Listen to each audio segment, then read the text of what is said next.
Kеше беріп сынағанбыз бұйыртса. Кешеге үйренген. Бүгін өте жақсы жеп отыр. Мына кетіпті скороспен. Пашақ, машағымен, сабақ, мабағымен. Міне, жонданып тұрып жеп отыр. Бұйыртса. Негізі болмайтын нәрсе жоқ, болдыра алмайтын жігіттер бар.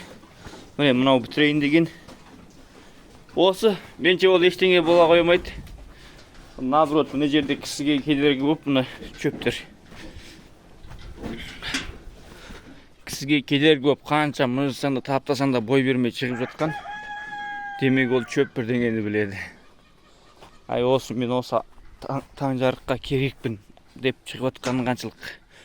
Енді бұны таптамаймыз, қайта бұны әдемілеп, батырға сай сый-құрмет көрсетіп, ақтық сапарға орақпен өз қолымен орып, бұқаларға беріп тастайтын болам, Алла қаласа.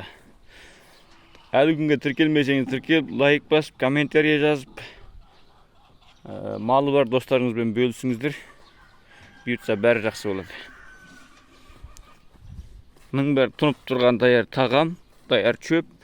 Оны сырттағы жайылып жүрген мал жемейді деп өртлеп жіберуге, болмаса осылай қалдырып құрғатып қоюға болмайды. Бар ма? Орда бер, жейді, неге жемейді?